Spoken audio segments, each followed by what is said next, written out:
Hey, good morning everyone. So what am I working on now? Working on my own truck. My '06 Chevy Silverado. This is the one I'm going to be getting rid of shortly.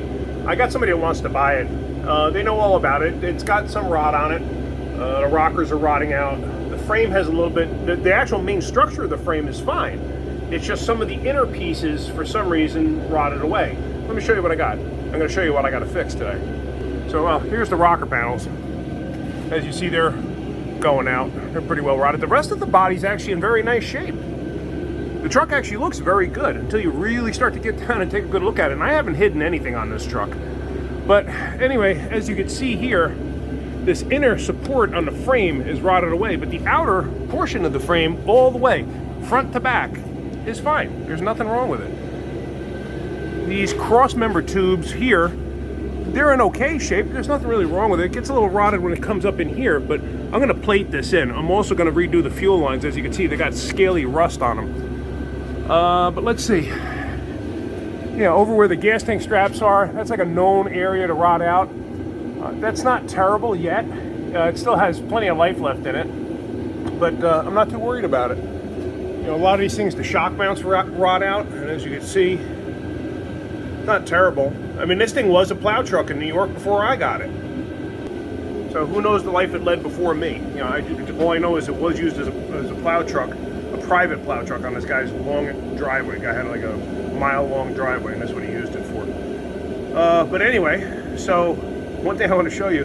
The other day I was going around a corner, coming from my house. I live on a dirt road. Going out onto the main road, you have to make like a 110-degree turn, basically. I mean, it's a pretty drastic turn. And coming from a dirt road onto the paved road, you know, it gets a little uneven right there. All of a sudden I heard a bang, and I'm like, what the heck was that?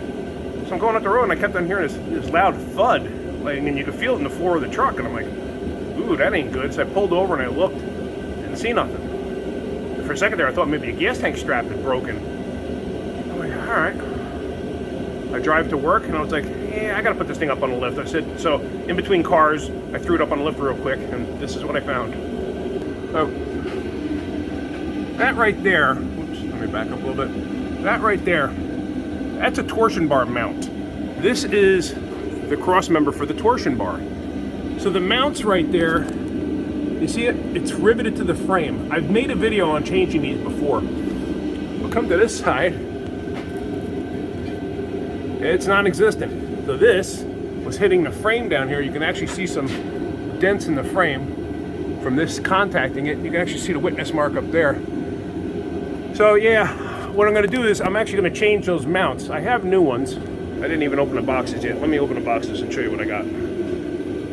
So here's one of the mounts. You buy these separately. You can buy them in a kit. You can buy cheaper ones in a kit. These come separately. These are supposed to be OE quality. And oh yeah, see that premium OE quality? Okay, they call it a leaf spring shackle, but it's not even a leaf spring shackle. Of course, made in China. I don't know who actually makes these. These were more expensive. The quality does look better than the other ones I've installed. The other ones I've installed have been the cheaper ones. But since I know the guy buying my truck, I figure let me put the better quality in there. It comes with hardware because you got to chop the rivets out and then bolt this in place.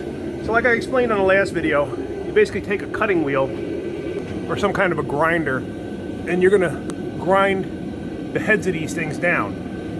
Normally I put a slit in it and then hit it with an air chisel and then break them that way, or you can grind them completely down and then pop them through with a hammer and a punch. So I find it easier just to slit them and then hit them with an air chisel.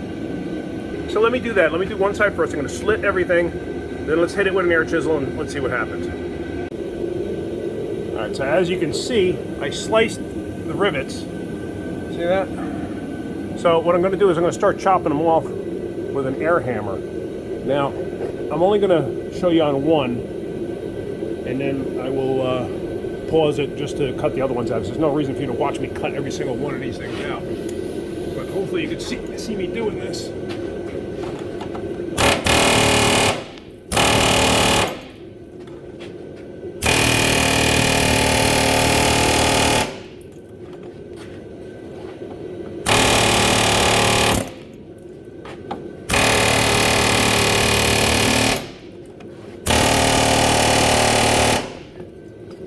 sometimes they go easy, sometimes they go hard. This one's going to be a little hard.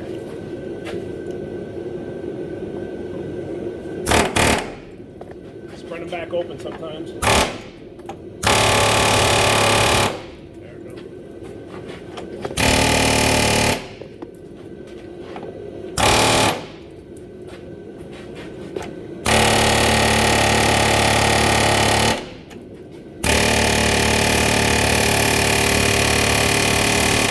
All right, with this one, I'm going to slice this one even more, just to try to help it along. I'm going to actually put a slit down it that way, so let me do that.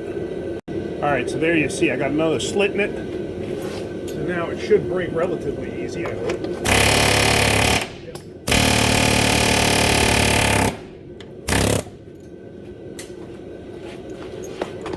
Whoops, sorry about that, didn't mean to catch the tripod. Hopefully it's still on it, let's see.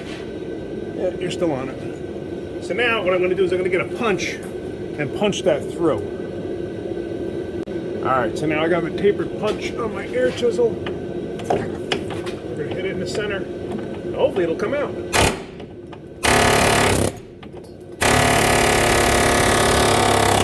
Yep, just like that. So I gotta do the rest of them. If you don't have air tools and stuff like that, you can grind these things flat to the frame. You could pick up from Harbor Freight, you could pick up like an angle grinder or whatever and just grind everything down and go from there. So let me get this done and show you show you the rest of it. So there's the new one. There's the old one. I mean, it just completely rotted away. So what you have to do too is you have to jack the torsion bar mount cross member up a bit.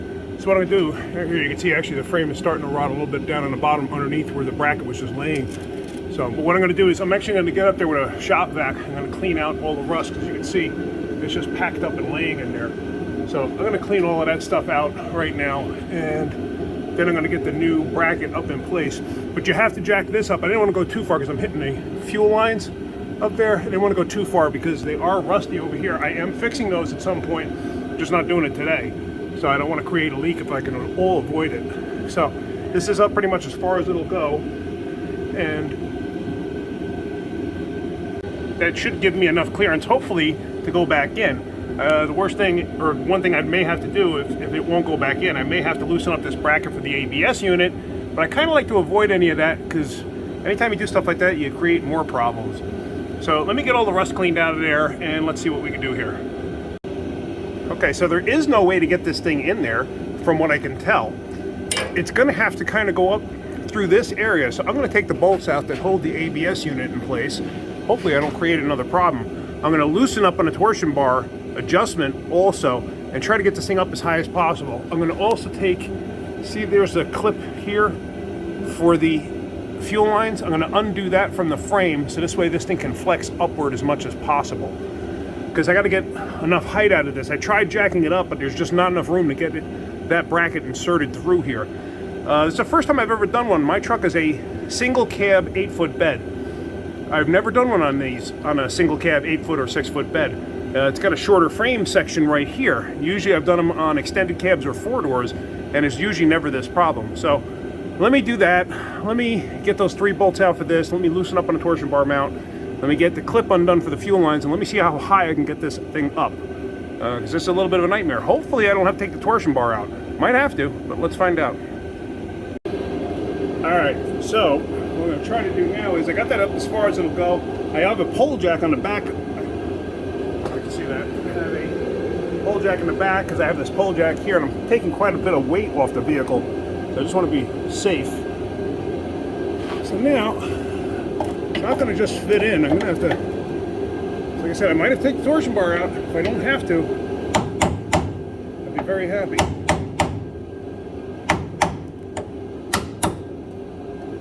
That's not going to go. All right, looks like I'm pulling the torsion bar. That's the only way that's getting in there. Let's take some of this weight back off of this.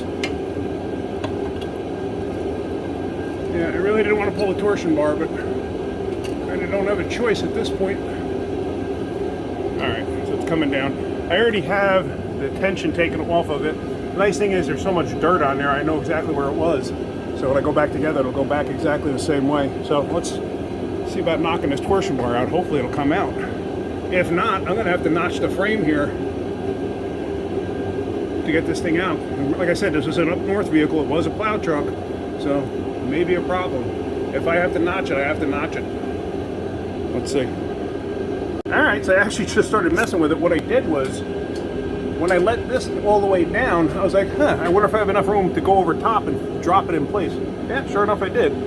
So now I could jack back up on this pole jack here, to lift that up to get that into place. Now, I had quite a bit of tension on this thing before, so hopefully I don't have to go to that extreme, which I don't think I have to.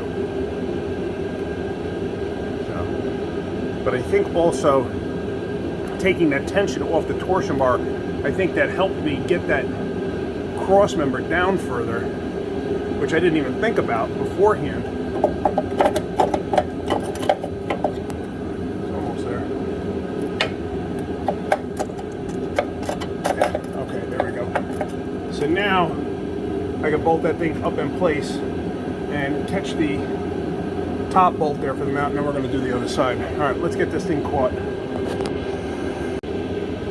There you see it, the bolts are in place. The head of the bolt is a 13 millimeter, the nut is a 15 millimeter.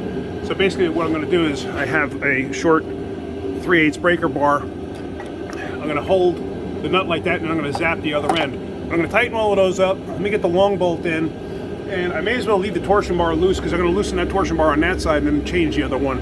And then once everything's done, then I'll tighten them back up. But I'm going to do that. I'm going to catch the brake ABS unit back in place, and we're going to go from there. With that all in place, the big main bolt that runs through the center of the mount, I left that loose. The reason being is, as you can see, this is a slotted bushing. So that cross member can move this way or that way a little bit. So I don't want to tighten that up until I have the other one in place. If I was just doing the one, which I would never do, if I was just doing the one, then yeah, then I would tighten it up, obviously.